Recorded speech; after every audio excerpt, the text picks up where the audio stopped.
इकडे नागपूर जिल्हा मध्यवर्ती बँकेच्या घोटाळा प्रकरणामध्ये न्यायालयाने दोषी ठरवलेले माजी मंत्री सुनील केदार यांच्याकडून घोटाळ्याची रक्कम व्याजासकट वसूल करण्यात यावी या मागणीसाठी आजपासून भाजपचं ठिय्या आंदोलन करण्यात येणार आहे।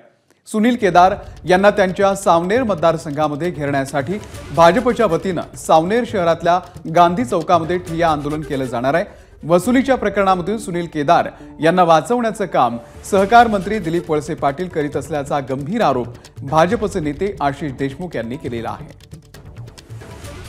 आपल्यासोबत भाजपचे नेते आशिष देशमुख आहे। आशिषजी, नागपूर जिल्हा मध्यवर्ती सहकारी बँकेचा घोटाळा होता, त्याच्याबद्दल निर्णय आला, शिक्षा सुनावली गेली, तरी तुम्ही आजपासून ठिय्या आंदोलन सुरू करताय। दोषी सुनील केदारांना या महाघोटाळ्यासाठी न्यायालयाने नक्कीच ठरवलं। त्यांनी प्रयत्न केले वरच्या न्यायालयापर्यंत, सुप्रीम कोर्टामध्ये, तिथे कुठेही त्यांना त्यांच्या दिलासा मिळालेला नाही आहे। महाराष्ट्र राज्य सहकारी कायद्याअंतर्गत दोषींकडनं वसुली करण्याचे सेक्शन 88 मध्ये प्रोव्हिजन आहे, त्याच्या अनुषंगाने कार्यवाही चालू आहे। पण राज्याचे सहकार मंत्री सन्मान्य वळसे पाटील तडकाफडकी हिअरिंग रद्द करतात। का करतात?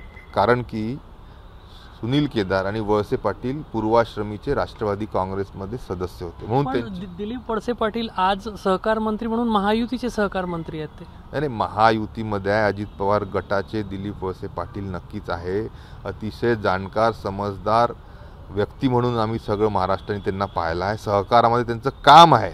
आणि आज जेव्हा नागपुरातील विदर्भातील शेतकरी या महाघोटाळ्यामध्ये अडचणीत आहे, 1444 कोटी रुपयाची वसुली त्यानिमित्ताने निघते आहे। आमची मागणी आहे का त्यांनी या संदर्भात कारवाई लवकर करावी, 1444 कोटी दोषींकडनं वसूल करावे आणि ते पीडित शेतकऱ्यांना, नागरिकांना 2 महिन्याच्या आत वाटप करावे। त्यासाठी या जिल्ह्याचे 5000पेक्षा जास्ती शेतकरी आजपासून बेमुदत ठिय्या आंदोलनावर बसतायत। रात्र दिवस आम्ही तिथंच आंदोलन करू जोपर्यंत वळसे पाटील साहेब या जिल्ह्यातील शेतकऱ्यांना, पीडितांना, बँक घोटाळ्यातील सर्व पीडितांना न्याय देणार नाही, वसुली करण्याच्या संदर्भामध्ये कारवाई करणार नाही। पण महायुतीच्या भाजपचे नेते शेतकऱ्यांसोबत अनिश्चितकालीन ठिय्या आंदोलनावर बसतायत आणि महायुतीच्याच सहकार मंत्री राष्ट्रवादी काँग्रेसचे जे नेते दिलीप वळसे पाटील त्यांनी निर्णय घेतला नाही असा आरोप करतात। हा महायुतीचं भांडण रस्त्यावर येत नाहीये?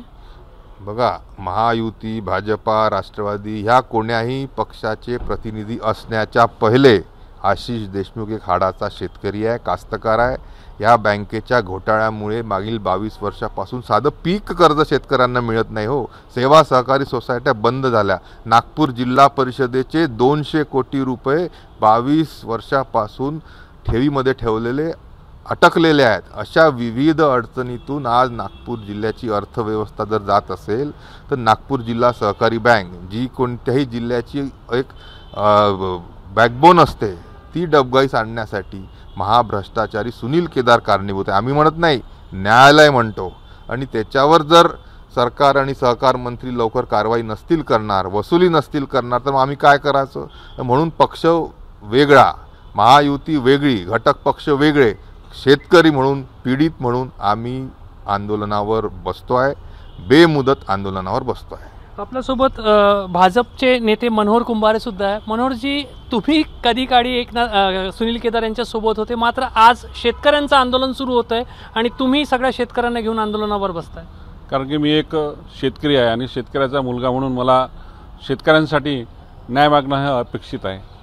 आणि जे काही न्यायालयाने जो काही निर्णय दिलेला आहे त्या निर्णयाचं सुद्धा पालन तत्कालीन जिल्हा बँकेचे अध्यक्ष यांनी त्या ठिकाणी केलं पाहिजे। तुम्ही एवढे वर्ष सुनील केदार यांचे खास सहकारी म्हणून कार्यरत होते, भाजपमध्ये तुम्ही आता प्रवेश केलाय, तुम्ही राजकीय दृष्टिकोनातून आंदोलन करताय असं नाही म्हणणार लोक? नाही, राजकीय दृष्टिकोनातून नाही, हे शेतकऱ्यांचं आंदोलन आहे। कारण की जे सावनेरला जे आंदोलन जे होत आहे हे शेतकरी ज्यांचे खातेधारक होते, जे पीडित शेतकरी आहेत, त्यांचं हे आंदोलन आहे, जिल्ह्यातील शेतकऱ्यांचं आंदोलन आहे। आशिषजी, अखेरचा प्रश्न, केव्हापर्यंत हा आंदोलन चालेल, किती दिवस बसणार? बेमुदत आंदोलन आमचं आहे। आमच्या मागण्या मान्य करा, वसुलीसाठी कार्यवाही समोर न्या। वळसे पाटील साहेब, आपण जर आलात आणि ह्या पद्धतीचं आश्वासन आपल्या वतीने जर नागपुरातील सर्व पीडित शेतकऱ्यांना, नागरिकांना मिळालं तर नक्कीच आपला सन्मान आम्ही करतो। नक्कीच आपण एक ज्येष्ठ नेते आहे, सहकारामध्ये काम करणारे त्यानिमित्ताने आपली ओळख आहे. सहकार अडचणीत येतो आहे. सहकारामध्ये अडचणीत आणणारे नागपूर जिल्ह्यातील महाघोटाळेबाज सुनील केदारांना न्यायालयाने शिक्षा ठोठवली आहे. वसुली वसुली वसुली झालीच पाहिजे. शेतकऱ्यांपर्यंत तो पैसा वसुलीचा पोहोचला पाहिजे, ही आमची मागणी आहे. तुम्हाला सावनेरमधून विधानसभा निवडणूक लढवायची म्हणून पॉलिटिकल स्टंट म्हणूनही काही लोक पाहू शकतील त्याकडे. त्याने बघा, निवडणुकीचा राजकारणाचा पक्षाचा संबंध नाही.